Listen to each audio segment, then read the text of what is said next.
റെയിൽവേയുടെ ഒരു കാലത്തെ ഗോൾ വലകൾ കാത്ത ഡാനിയൽ സാറാണ് നമുക്കിപ്പോൾ ഉള്ളത്. നമസ്കാരം സാർ, സുഖമല്ലേ? ഇപ്പൊ എത്ര വർഷമായി പന്തൊന്ന് കാലുകൊണ്ട് തൊട്ടിട്ട്? ഡെയിലി തൊടുന്നുണ്ട്. അതാണ് സ്പിരിറ്റ് അല്ലേ? പണ്ട് കളിച്ചു എന്നുള്ളതല്ല, ഇപ്പോഴും നമ്മൾ പണ്ട് കാലുകൊണ്ട് തൊടും. ലഹരി കാൽപന്ത് കളിയാണോ? പരിശീലിപ്പിക്കുന്നുണ്ട്. അപ്പൊ ലഹരി കാൽപന്ത് കളിയാണോ? അല്ല, കാൽപന്ത് കളിയാണോ ലഹരി? അതാണ് എന്റെ ഫുട്ബോൾ ആണ് ലഹരി. ചെറുപ്പം മുതൽ ഞങ്ങളൊക്കെ ചെറുപ്പം മുതൽ ലഹരി എന്ന് പറഞ്ഞാൽ സ്പോർട്സ് ആയിരുന്നു. അതല്ലേ ഇപ്പോഴത്തെ പിള്ളേർക്ക് അതല്ലല്ലോ.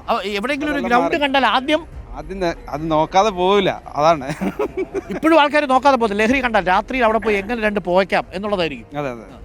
ഇപ്പോഴത്തെ പിള്ളേർ അങ്ങനെയാണ്. ഇപ്പോഴത്തെ പിള്ളേർ നമ്മുടെ സമൂഹം ആകെ ബുദ്ധിമുട്ടായി. എന്നുവെച്ചാൽ നിങ്ങളൊക്കെ നടത്തുന്ന ഈ സംരംഭം വളരെ വളരെ നല്ലതാണ്. ഇതൊക്കെ മാറി കിട്ടണം നമുക്ക്.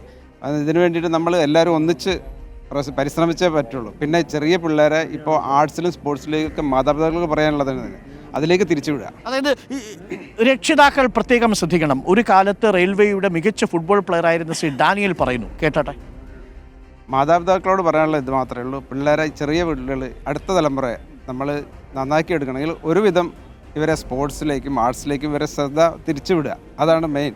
പിന്നെ വേറൊന്ന് സമൂഹത്തിനോട് എനിക്ക് പറയാനുള്ളത്, നമ്മുടെ ഇവിടുത്തെ